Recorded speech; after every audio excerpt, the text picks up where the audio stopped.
ఏ విచారణకైనా సిద్ధం, దేనికైనా రెడీ, అన్నిటికీ జవాబిస్తా, అందుబాటులో ఉంటా, మమ్మల్ని మా నిర్ణయాలను తప్పుబట్టలేరు.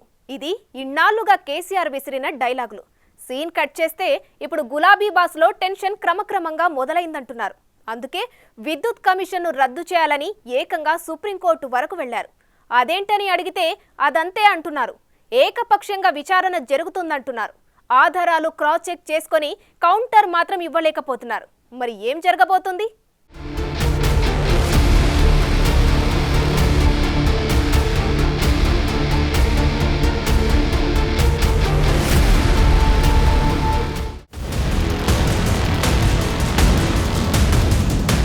ఓవైపు పవర్, ఇంకోవైపు కాళేశ్వరం కమిషన్,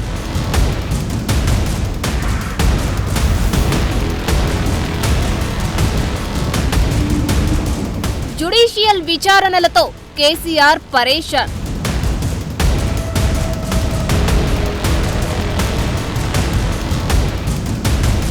సహజ న్యాయ సూత్రాలకు విరుద్ధమంటూ టెన్షన్. తీర్పులు ప్రమాదకరంగా మారుతాయని అటెన్షన్.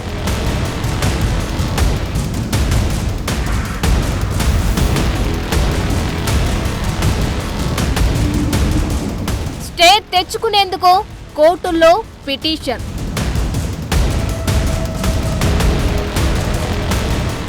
ఎస్, కేసీఆర్ రూటే సపరేటు. ఆయన అవునంటే కాదని, కాదంటే అవునని అర్థమని చాలా సందర్భాల్లో ప్రూవ్ అయింది. ఎందుకంటే ఇన్ని రోజులు ఏ విచారణకైనా సిద్ధమన్న గులాబీ బాస్ ఇప్పుడెందుకో పూర్తి టెన్షన్లో ఉన్నట్లు కనిపిస్తున్నారు. జ్యుడిషియల్ విచారణ తనకు నచ్చదు అంటున్నారు. 10 ఏళ్లు తెలంగాణ సీఎంగా పనిచేసిన తనపై, తన నిర్ణయాలపై న్యాయ విచారణలేంటని ప్రశ్నిస్తున్నారు. నా నిర్ణయాలనే తప్పుపడతారా అన్నట్లుగా వ్యవహారం నడిపిస్తున్నారు. అవును, మరి పవర్ కమిషన్ ఎంక్వైరీకి రానంటున్నారు. ఇవ్వాల్సిన వివరణ ఇచ్చానంటున్నారు. జస్టిస్ నరసింహారెడ్డి కమిషన్ పక్షపాతంగా వ్యవహరిస్తోందంటూ కోర్టులకెక్కారు. పోనీ ఎక్కడ పక్షపాతం చూపించారో ఆధారాలివ్వాలంటే మాత్రం ఇవ్వలేకపోతున్నారు. మొత్తంగా చూసేవారికి ఇది ఓ వెరైటీ వాదంగా మారిపోయింది. కేసీఆర్ వేసిన పిటిషన్ను ఇప్పటికే హైకోర్టు కొట్టేయగా ఏకంగా సుప్రీం మెట్లెక్కారాయన.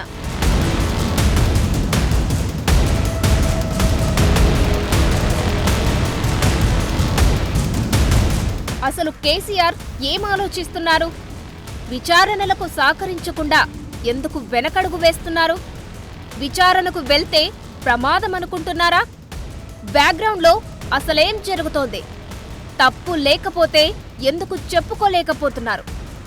ఇతరులు ఇచ్చిన ఆధారాలకు కౌంటర్ చేయకుండా కోర్టులో కేసులు ఎందుకు వేస్తున్నారన్నదే ఇప్పుడు అసలు పాయింట్. ఇంతకీ మ్యాటర్ ఒక్కొక్కటిగా డీకోడ్ చేద్దాం. నిజానికి కేసీఆర్ హయాంలో విద్యుత్ విషయంలో తీసుకున్న నిర్ణయాలపై జస్టిస్ నరసింహారెడ్డి కమిషన్ వేసింది ప్రస్తుత సర్కార్. ఈ ప్రకారం విచారణ జరుగుతోంది కూడా. ఛత్తీస్గఢ్ ఒప్పందమైన, సెంట్రల్ విద్యుత్ కారిడార్ అడ్వాన్స్ బుకింగ్ అయిన, యాదాద్రి, భద్రాద్రి థర్మల్ పవర్ ప్లాంట్ల నిర్మాణాల్లో తీసుకున్న నిర్ణయాలు, జరిగిన నష్టాలపై కమిషన్ ఎంక్వైరీ చివరి దశకు వచ్చింది. ఇప్పటికే ఈ రంగంతో సంబంధం ఉన్న వాళ్లంతా వచ్చి ఆధారాలు, వివరణలతో జరిగిన నష్టాలను కమిషన్ ముందు ఉంచారు.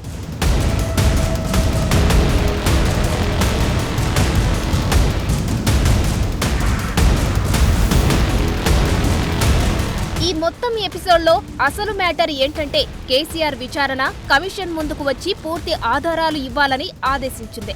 కానీ గులాబీ బాస్ మాత్రం వచ్చేదే లేదంటున్నారు. అంతకు ముందు మాత్రం ఏ విచారణకైనా రెడీ, దేనికైనా రెడీ అన్నారు. కానీ ఇప్పుడు ఆ డైలాగ్ కొట్టలేకపోతున్నారు. రకరకాల కారణాలు చెప్పి తాను రాలేనంటూ కోర్టు మెట్లెక్కారు. ఆల్రెడీ హైకోర్టు మెట్లెక్కారు. కమిషన్ పక్షపాత ధోరణితో ఉందని, ఆధారాలివ్వాలని కోర్టు చెప్పగా ప్రొడ్యూస్ చేయలేకపోయారు. దీంతో ఆ పిటిషన్ను హైకోర్టు కొట్టేసింది.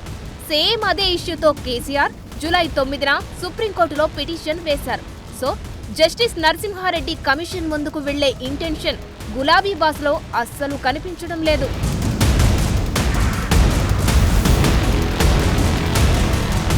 జ్యుడిషియరీ ఎంక్వైరీ కమిషన్ల ముందు తెలియదు, గుర్తులేదు, మర్చిపోయా అన్నట్లుగా గులాబీ పార్టీ నేతల వ్యవహారం నడుస్తుంది.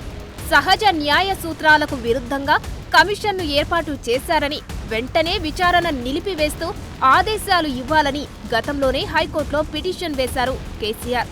అప్పట్లో కమిషన్ చైర్మన్ కు రాసిన సుదీర్ఘ లేఖలోనూ ఇదే అంశాన్ని ప్రస్తావించారు.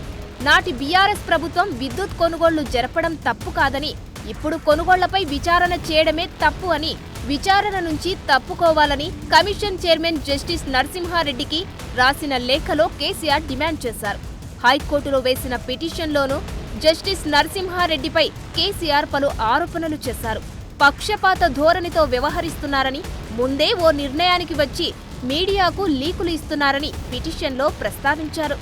కేసీఆర్ వేసిన ఆ పిటిషన్పై విచారణ జరిపిన హైకోర్టు జస్టిస్ నరసింహారెడ్డి పక్షపాతంగా వ్యవహరిస్తున్నట్లు చెప్పడానికి ఎలాంటి ఆధారాలు లేవన్నది. విద్యుత్ కమిషన్ తన విచారణను కొనసాగించవచ్చని హైకోర్టు స్పష్టం చేసింది. అది జరిగిన మ్యాటర్. ఇప్పుడది సుప్రీంకోర్టు దాకా వెళ్ళింది.